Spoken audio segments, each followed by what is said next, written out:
All right. Hopefully that works. All right. Welcome, everybody, to our first, what we think to be the first ever Tolo Club Town Hall. Next slide, please, if you would, Trevor. Before we get into things, we just wanted to give everyone notice that we are going to be recording the session today, so that if anybody had any questions and want to go back and rewatch or pass this along to others or just can't be here, all of those are an option, and feel free to do so. We are going to give the option to raise the hand, press that button if you have a question, or also drop any questions into the chat. And if it makes sense to answer them right away, we might do that, but I think what will probably happen is we'll just save any of those question and answers till the very end, and we'll address those just so we can get through things as quick as possible. Then last but not least, we're all brothers here, and we just want to make sure that we maintain as much respect and politeness as we would expect from each of us all the time, and what we've been taught in our values. So without further ado, next slide, please. Again, welcome. My name is Kyle Spanny. I am the interim Tolo Club president here for Tolo Club.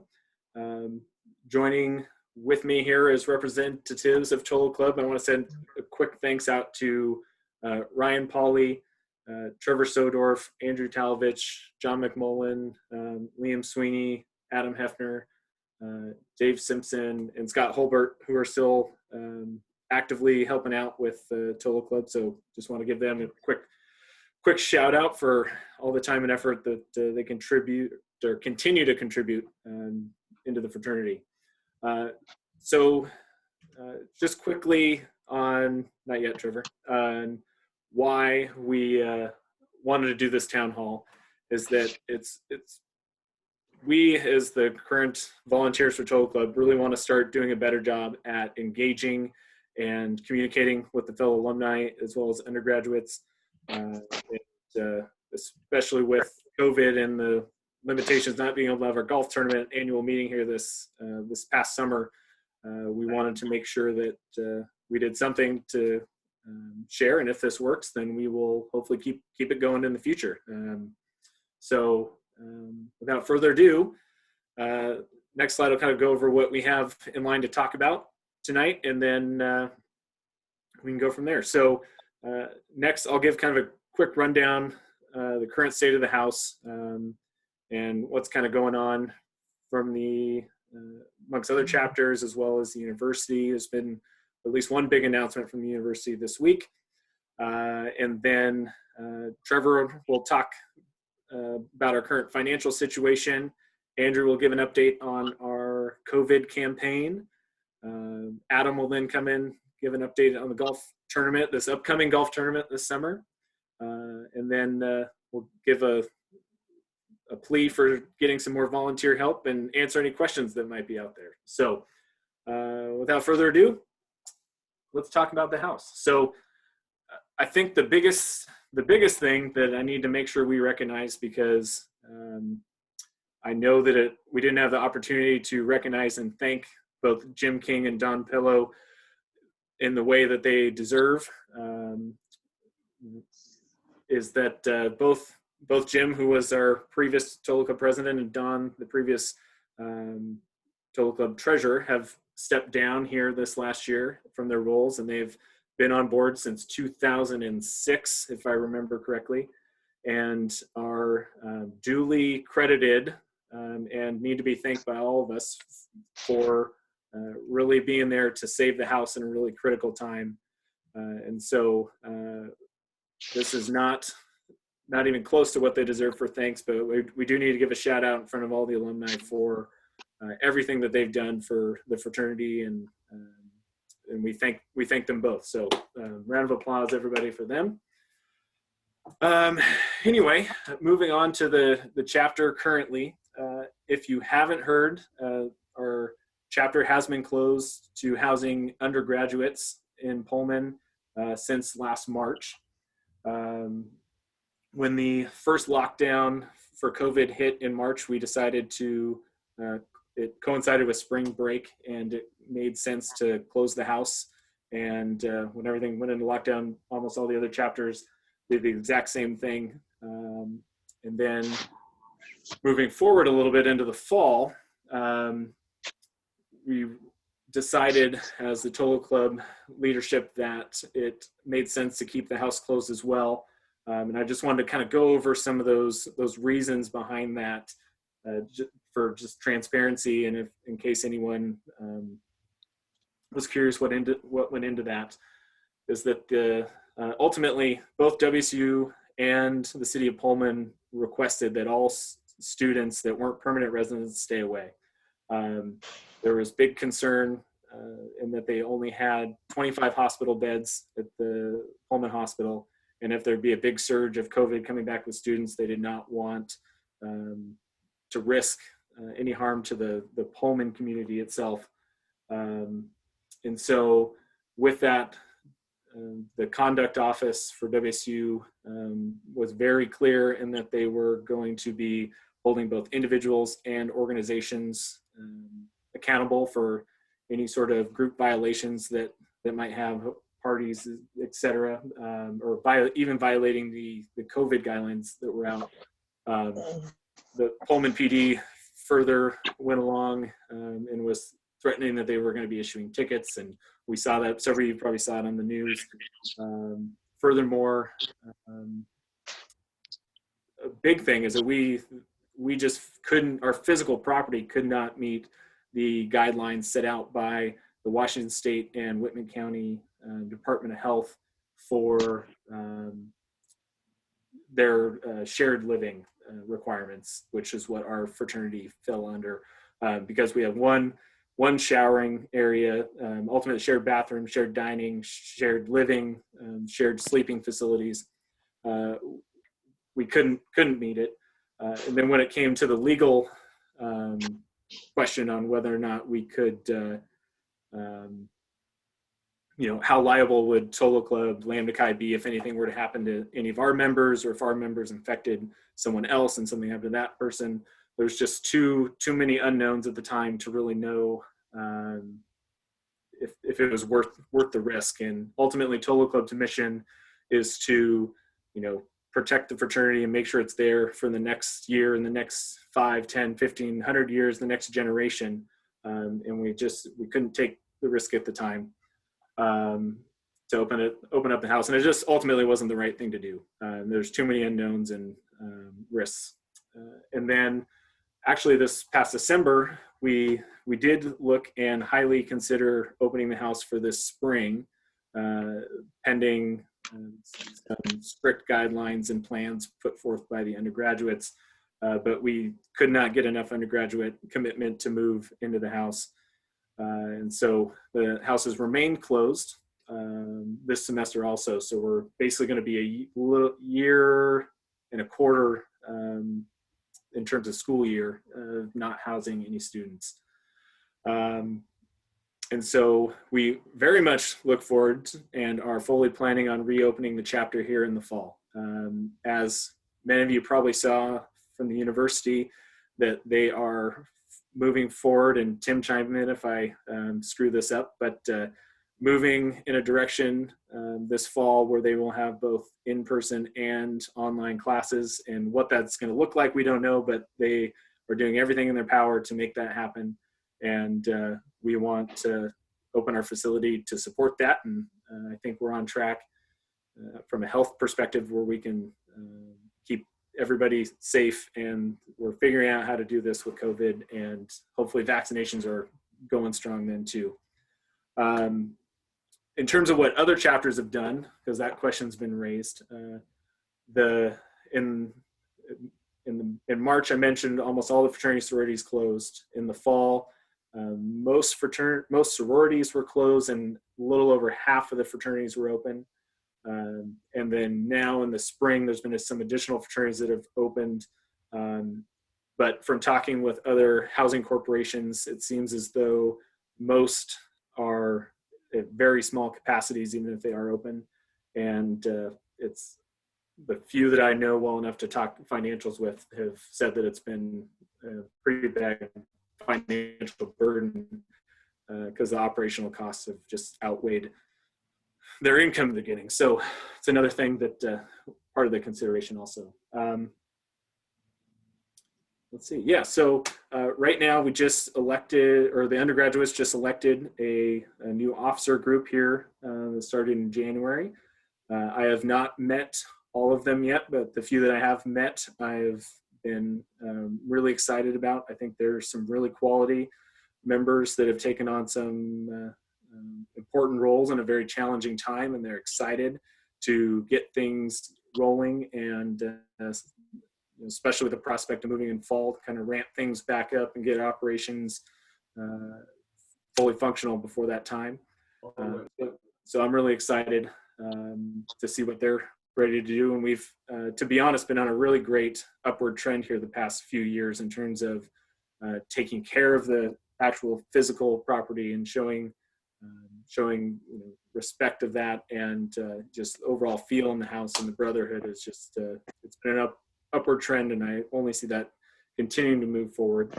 To add a little bit to our facilities condition, it's definitely has its wear and tear, as we would expect from a wet facility for so long. But guys are doing their best job to keep it up, and it's definitely outside looks great. The inside is getting better and better, and they're doing a better job keeping things up. And it's I'm overall really happy. So I think one day we need to talk about a big remodel and getting things kind of built for a more modern time. But we got to get through COVID first. So anyway, I think that's all I have here. So Trevor, why don't you touch up on finances? Cool. So just a brief background. I think everyone on the call should know this, but in case you don't, the Tolo Club is the alumni organization that owns the house. And so we operate the facility and lease the facility to the undergraduates for the chapter. So they all live there. They all pay rent. The rent comes to Tolo Club, and Tolo Club uses that to, maintain the facility. And that's kind of it. Our expenses are limited to what the facility costs us to operate, and our income is entirely driven by the undergraduates. And so when we have a large amount of undergraduates and we have minor repairs that need to be done, things are good. When we have larger repairs that have to happen, things get a little worse. And about the worst thing that can happen is for us to lose our undergraduate income. And so that is exactly what's happened during COVID. So what I'm going to show you next is effectively the financial statements for the Tolo Club over the last 5 years. And a little bit of what we've seen so far since July of this year. Trevor, is there a way you can make your screen full screen so that this shows up everybody else's screens? Yeah, sorry, this is probably a little bit small. Let's get back over there. I apologize if this is a little bit small. We can send this deck out as part of this meeting. But this is effectively the way the finances break down. We typically make anywhere from about $130,000 to $150,000 in income a year. Most of that comes through the rent that we get from the undergraduate, almost all of it. And we have expenses. Substantial ones include insurance, repairs and maintenance, and we have an outstanding loan with Banner Bank for some upgrades that we did maybe 10 years ago now. And so normally that's about the bulk of our expenses. Everything else is kept for future years or is rolled into nice to have projects, things that we want to get maintenance done on in advance. However, since this last year, we've not had any income other than what the undergrads were able to pay through about March of last year. And so we've been trying very hard to limit the amount of repairs and maintenance that we've been performing. And so our real expenses come down to be real estate taxes, insurance on the facility, and our outstanding loan obligations. And so ever since September of this last year, we've been trying to raise money COVID campaign in order to help cover some of these funds, or to help cover some of these expenses that we can't otherwise cover. So what does this mean in terms of our cash flow? So we've obviously been very negative through 2020, spending about 150,000 of the 100,000 that we brought in. So negative 50,000 for last year. We've made up a substantial amount of that, and I want to thank everyone on this call, especially that was able to donate to the COVID campaign, because that's really kept us afloat over the last several months. But we're not out of the woods yet, and so what I want to talk about here briefly is a couple of scenarios where we're seeing some financial hardships, and we're going to still push the COVID campaign for another month or two to try and see if we can raise enough funds to get us through the last little bit of this until the undergraduates are able to reoccupy the house in September. So this kind of gives us a breakdown of what we are covering right now. As you can see, we've got no rent income coming in for the most part until September. And when it starts coming in September, we really don't have a good feel for how much it's going to be. I put in some plug numbers here, but you could imagine if I were to, drop these because we're not able to get as many undergraduates in because it's a partially, in-person, partially remote learning scenario, this number is pretty volatile.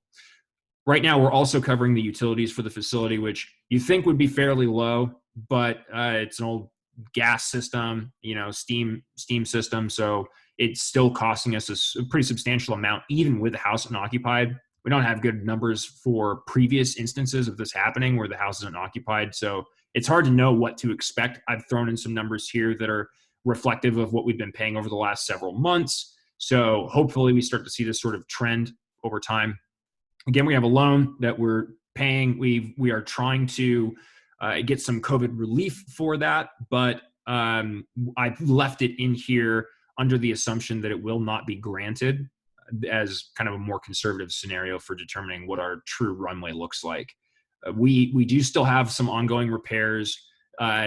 Some months it's $1,000 to repair the fire panel. Some months it's a couple $100 to repair a broken window or something like that. So we've been able to keep these repairs to absolute necessities, but there will still be likely some repairs that happen. And so I've just spread some money out over the next several years or next several months for that.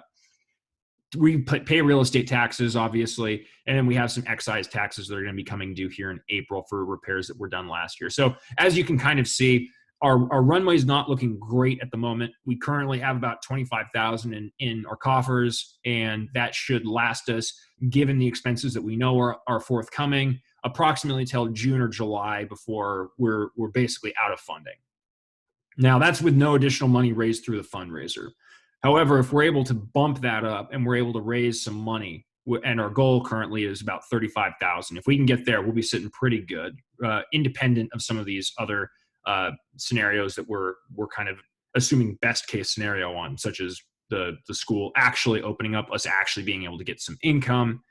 We should be able to weather this storm if we can get through another maybe $35,000 in fundraising. Now, there are a few things to remember with this, because obviously this is just a forecast and there's still some unknowns. Obviously, I mentioned that we're covering utilities. Loan relief is being applied for. Repairs are being deferred except for emergent issues. Insurance is already paid up through 2021, but that comes due again in 2022, and that's a pretty substantial bill for us. So we need to be in a good position to deal with that, although less of a concern now because we've gotten that taken care of for this year. If school is in person, we need to hedge that the undergraduate rent is going to be fairly low because of the fact that the chapter has not been able to do as much recruiting as they'd like to do. We don't know what it looks like in a post-COVID world for reoccupancy, so just some unknowns there. I've outlined a couple of the scenarios for us, and then there are still a few what ifs, which are, these can throw a monkey wrench into the whole thing. In particular, a large repair bill. If the boiler broke next week and we had, a $5,000 bill to repair that, we would be pretty well sunk at this point. Like that cuts our runway by a substantial amount. So the financial situation is, it's not an emergency yet, but we're going to be pretty close to an emergency come March, April. So that's part of the reason why we're having these discussions. This town hall is sort of meant to be an open book and to add some transparency, as Kyle said, to this process, because Kyle, myself as the treasurer, John, Liam, Adam, Andrew, we're all just volunteers, and we're here to try and keep the chapter afloat. We believe it's a good organization, and we want to give the impression to the alumni through our actions and through our letters to you, our emails. We want to make you confident that the facility, that the organization in general is healthy, and we want to see more of an active alumni engagement. So that's the reason why we're doing this is obviously, yes, we are in need of some immediate financial assistance, but also we still believe this to be a good organization to invest in for the future of the people that come through it. So I think that's all that I want to cover as far as the financials. If there are any questions, throw those in the chat and we'll get to those at the end. I understand that sometimes the financials can have some questions come up, and we can revisit that when we get there. All right.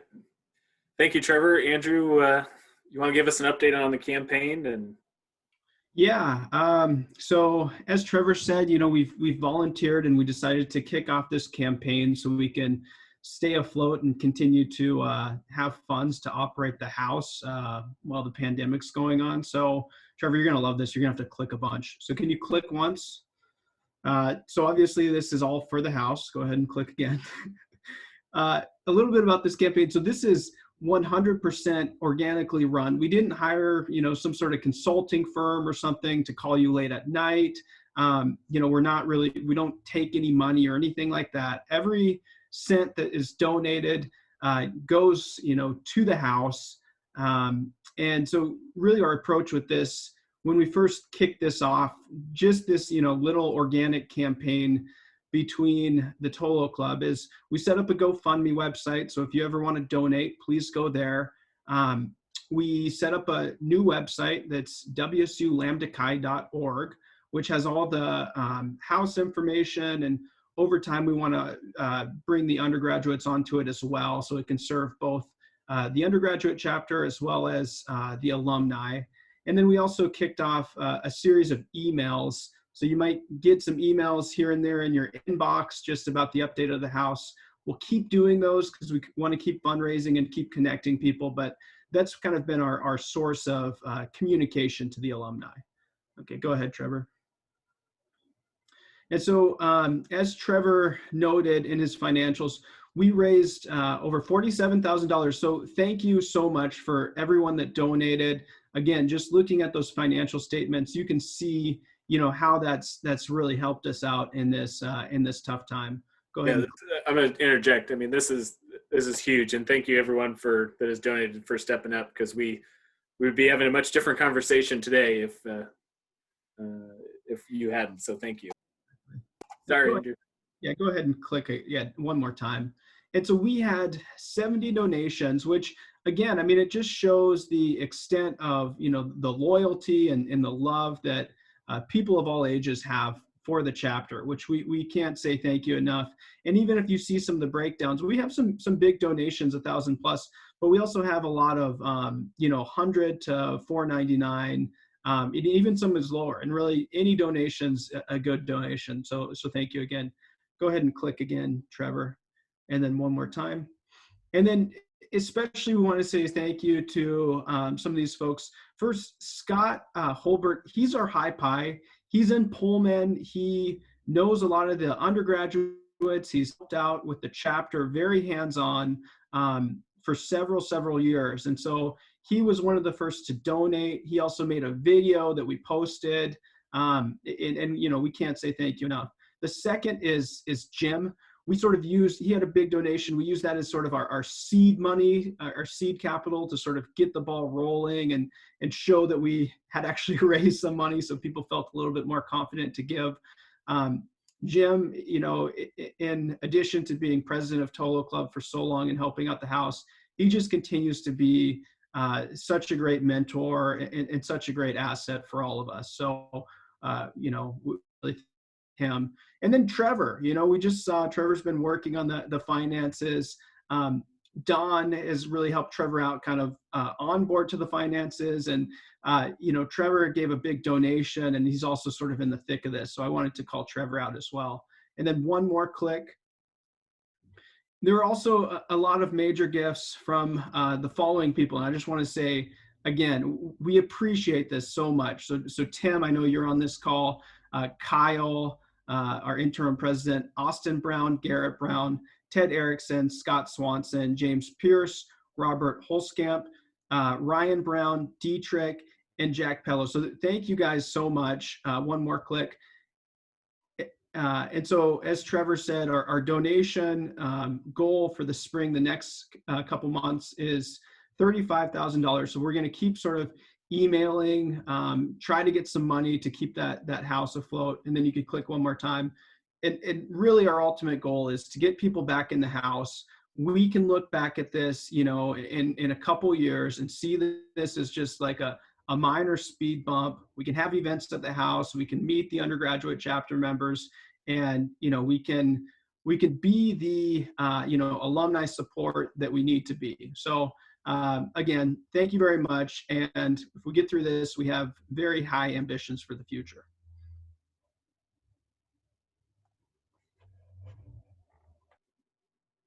All right, Adam, are you? Yeah, I am. Yeah, thanks. I was scrolling down. I was looking at everybody on the call because I was trying to get an idea if there was any new faces on here that haven't been able to make the tournament in past years. And I see some folks that see some names that I'm not familiar with. So I guess if you're on this call and you're a golfer and you haven't attended in the past, we'd love to have you.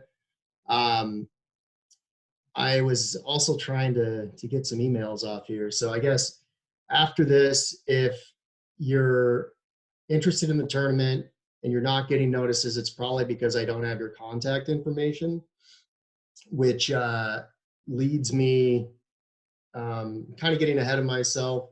But I think it's probably one of the most important things we do is having a good database of contacts.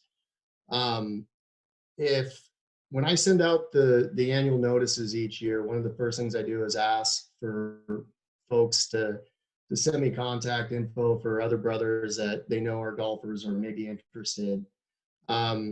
So getting back to the agenda here, we are still planning to have a tournament in 2021.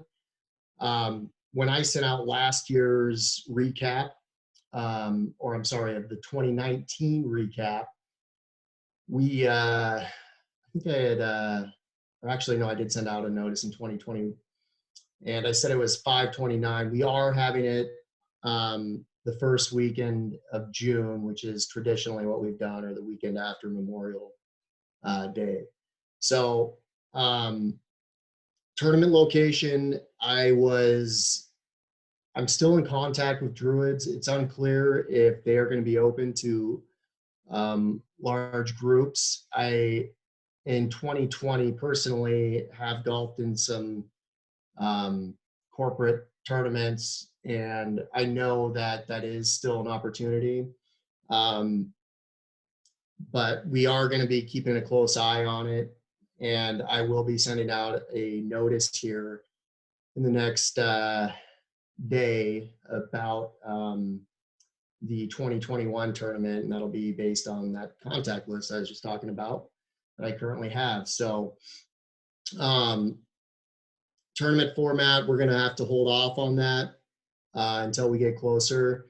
In the past, we have been able to raise some good money for projects through this tournament, and as Trevor and Andrew and Kyle have mentioned, Everybody's been doing a fantastic job of contributing this year, and this will be another avenue to look at ways we can bridge the gap and reach more people that aren't able to make it on this call. So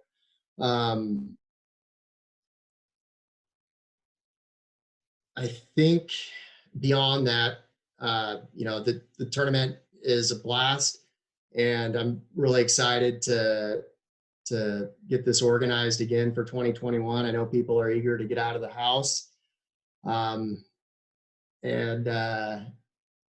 do it responsibly, and I think we can accomplish that. We probably won't be able to have a banquet, but we will still be able to get outside and have a tournament. The one thing I am still needing to look at is, and what I would still plan on having really, is having undergrad involvement like we did in 2019. That was having them play with us was awesome. I don't know if we'll be able to do groups of 5 again, but we'll figure that out as we get closer. So beyond that, I don't have any other updates. So if you're interested and you're not getting notices, it's because I don't have your info. So feel free to reply back to this email that went out with the notice, and let us know if you're interested, and I'll get you on our roster. We don't share that with nationals. So this is purely for us to stay connected with the alumni. So I know that can sometimes be a reason why some people aren't open to sharing their information. But this is, something that we keep internally. So Yeah. thanks. So this is, I will say, this has been one of the best things that Tolo Club has ever done, to start this golf tournament, in terms of just having an opportunity, set weekend every year that we can get together and see our fellow brothers. So we're excited to be able to get this going again. So and one last thing. I mean, up until 2020, this tournament had been growing steadily every single year. In 2019, we had between 90 and 100, including the undergrads that were playing, and it was amazing. It was so awesome, and everybody, the feedback you get every year, just connecting with old friends and making new ones is amazing. So brothers and friends. So well, thank you, Adam. Yep. All right, Trevor, next slide. So the last thing we wanted to put out before we open it up to everybody, if they have questions, is our need for additional volunteer help here at Tolo Club. We have all the current Tolo Club officers or volunteers, along with past volunteers. We're here to give back to an organization that that's given back to us in whatever form or ways that it has. And it's important to all of us, and I think important to all of our alumni, that we continue to pass that on to the generations to come. And so we have volunteer opportunities for undergraduate officer advisors. We're really excited to get more alumni involved with different alumni events, the golf tournaments when we've had going. We have one, I'm going to mention a new one that another one of our alumni is going to be putting together here shortly. And we look forward to having other ones post-COVID where we can actually get together and grab a beer. Besides that, just support for the facility in terms of maintenance and care, and then also the Tolo Club leadership. And ultimately, if we could get 10 or 15 more volunteers, so people can volunteer a little bit at a time, as they always say, many hands make light work, and we would happily be able to take on 10 to 15 easily. It's really no more than, take the officer advisor, for example, talk or meet with your assigned or connected officer 2 to 3 times a semester, and then potentially the retreat in January, February, and that's it. So in terms of a time commitment, it's pretty limited, but it's in terms of the benefit for our chapter, for the individual members and the group that is there now, it's immeasurable. So if Trevor, if you go to the next, hit the button, I think there's one more bullet. I'm missing one. Anyway, I had an email address on there at one point. It didn't look like it's saved. But if you are at all interested, please email Tolo Club at wculambdachi.org. Did I get that right, Andrew? And we'll, maybe someone can throw that in the chat. But we, especially if you have any bit of interest and just want to talk it out and learn some more, we'd love to get as much help and interest that we can get. So, so I guess my last closing remarks before we open it up to anybody that has questions would just be a thanks to all of you for coming tonight. I know that life is different and challenging right now, so to take some time out of your day to be here to check in on how Lambda Chi, Tau Zeta is doing means a lot to all of us. And so a big thank you, and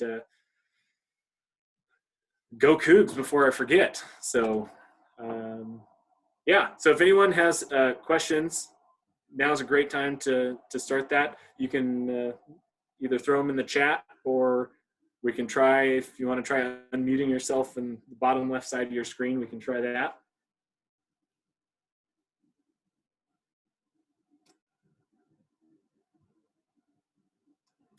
Man. Is that silence because there are no questions, or because nobody can figure out how Zoom works? Oh, man. Hey, Kyle, this is Tim. Hi, Tim. I was going to ask you, has there been talk about having an officers retreat, a virtual officers retreat? Yes. There's been some limited conversation about that. I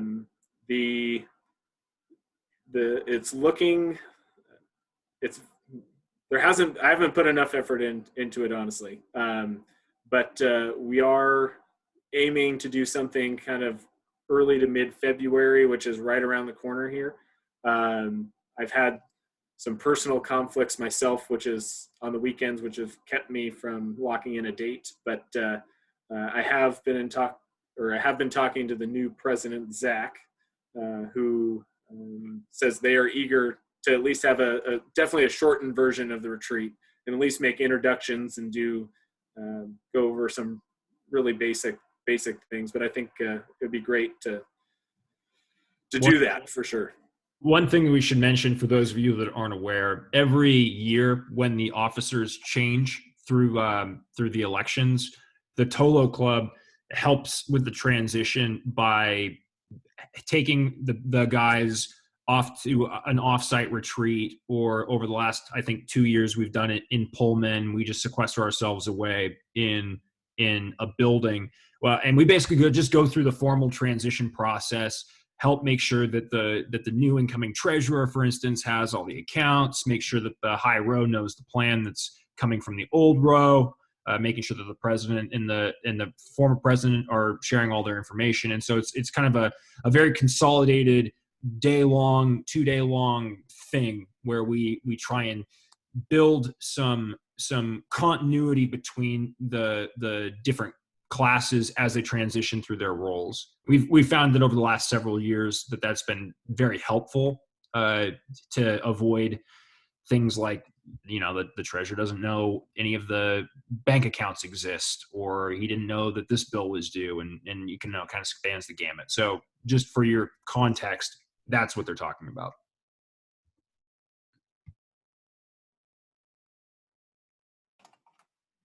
All right. Anybody else? I was really expecting to get berated with questions here. Thank you, Tim, for pitting me with a good question. All right. Well, I think it's going to be important to engage them at the end of the semester too, so they do some recruiting this summer. Otherwise, they can kind of go go dark on you. We need to recruit next summer or this spring, but I don't know how that works. Hopefully by the summer we could do some recruiting, but just get them engaged. You know, we're going to be moving back into a house that nobody's lived in for a long time. You know, the juniors and seniors aren't going to move in. It's just going to be hard to get bodies in a house. Yeah. The one thing I will say is that I've been impressed with we do have some junior officers, including the president, that are going to be taking the lead and really stepping up and not making the selfish decision to move out, but to make the right decision for Lambda Chi. And I think it's that's really exciting. But you're right on. We do need to. We're gonna have to treat this a little bit different. I think it's a spring check-in and a pre-fall check-in as well in terms of mini retreats. Maybe we can get some Ryan Brown cooking for those retreats like we used to. Absolutely. I'm in. Let's see. Is Zach still here? Do you want to say anything? Yeah, I was going to touch on that. We have been doing some recruiting, so it's not. This is Zach, the new president, by the way. Yep, I'm Zach, new High Alpha. But yeah, we have been doing some recruitment. I believe the recruitment chair is in here, so maybe he could touch on that a little bit. But, you know, we have been operating still and trying to do the best we can through Facebook and Zoom. So it's not like we have gone totally dark, but we are open to the idea of, you know, getting a good class that we can live in the house if we need them to. It doesn't all necessarily have to be juniors and seniors. That's awesome. Hey, Tal, I know at one point the university was putting some restrictions on freshman housing. What's the update on that and with everything that's going on? Yeah, so there are some current rumblings about freshman housing completely going away. That has not been a major factor for us because the current pre-COVID rules for freshman housing is the university would only approve freshman housing if you had a dry facility. Right. And so since we haven't been applying for freshman housing in probably 6 or 7 years. Yeah, I wonder if they would let us do it given the circumstances, though. Yeah, we would just have to change to a dry house. But it honestly sounds like I heard a rumor in my last meeting with the Center for Fraternity and Sorority Life that there's talk amongst the university about this. What a great opportunity just to abolish freshman housing or across the board. So, because I think part of their COVID response is having all freshmen live in the dorms this next year, something like that. Tim or Don or whoever might know more, feel free to chime in if I'm misspeaking here, because I don't want to. It's a little bit of hearsay, so good. Stay tight-lipped. Don't get yourself in trouble. Don't let me get you in trouble either. So yeah, there's that. What are the undergraduate numbers now did anyone get initiated last year with the house being closed, or, is there a whole year gap? No, we didn't initiate anyone last year. It sounds like being remote. This semester, this officer group is getting rolling on doing virtual fraternal education with the Kappa and things like that weren't happening once we shut down last year. So as part of the ramp up to get ready to move into the fall, they've been stepping things up and figuring out how to make it work, which has been great. We are working to try to figure out if there's a way to do ritual in the house this spring. There's absolutely no promises that we can do that, but if we can figure out a way to safely do it and meet all the health guidelines and everything that we need to, we are definitely open to it and would love to be able to do that. But to be determined and probably too early to bring that up, but I'm excited for it, the potential.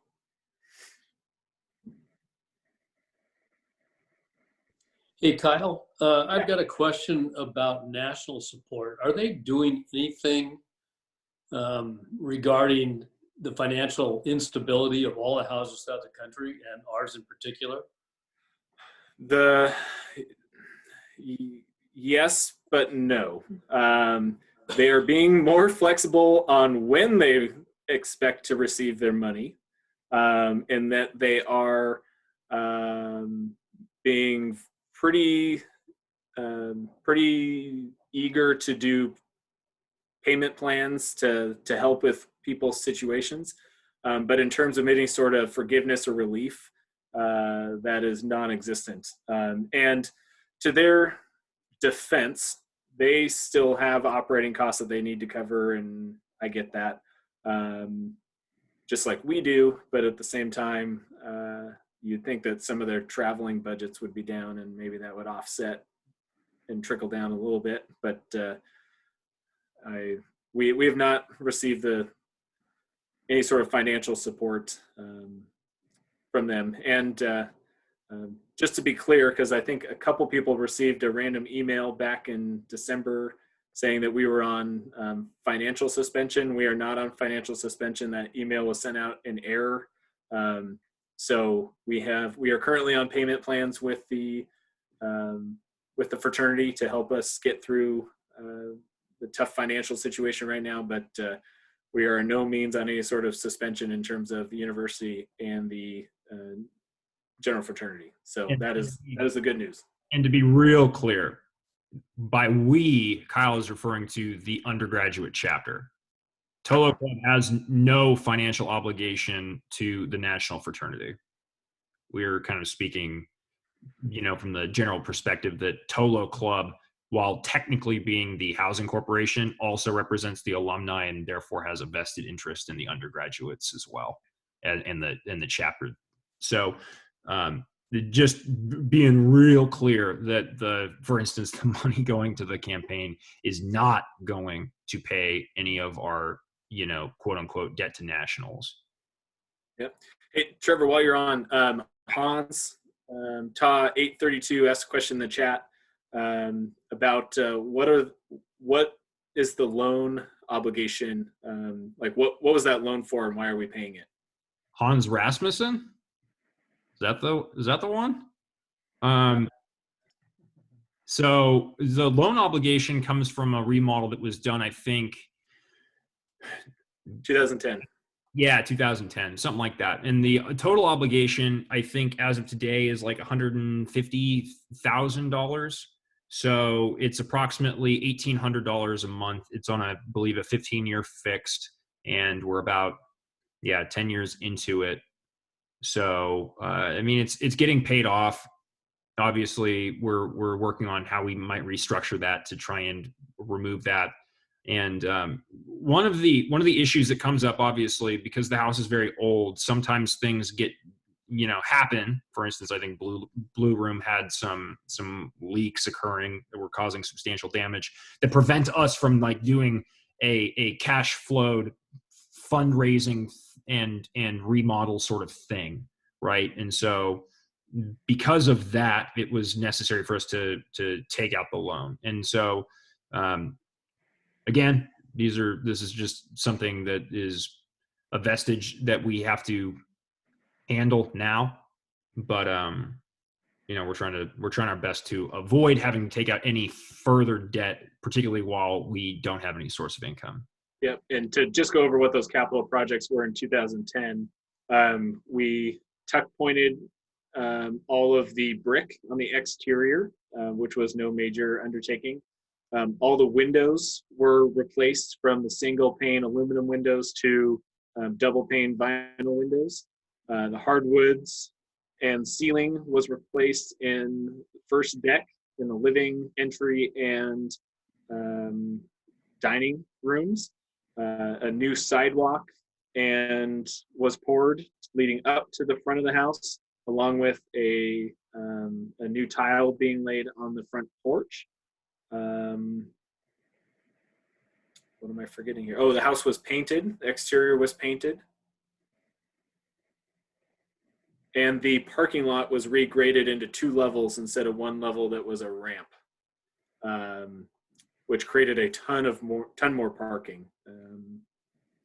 I think that was it. So that was something that Jim mastermind, and it honestly, one of the things that really helped put Lambda Chi up in a huge upward trajectory was that facelift.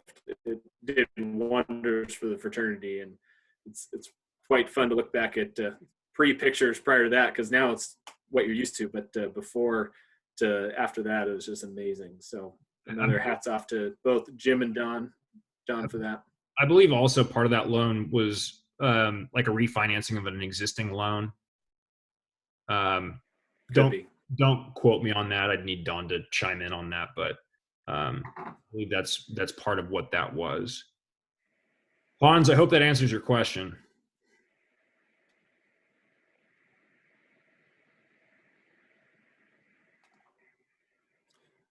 All right. Well, I think that unless anyone has any other questions here, and of course you can send any further questions to toloclub@wsulambdachi.org. But I think that pretty well wraps up here for tonight.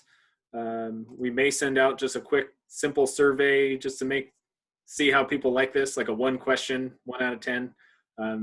But if we want to do it again, I think it's a great way to try to reach as many people as possible in minimal impact. So hopefully you guys enjoyed it as well, and we look forward to the day that we can get together, swing a golf club, grab a beer, whatever we can do. So anyway, go Cougs! Thank you. Thank you. Well, Thank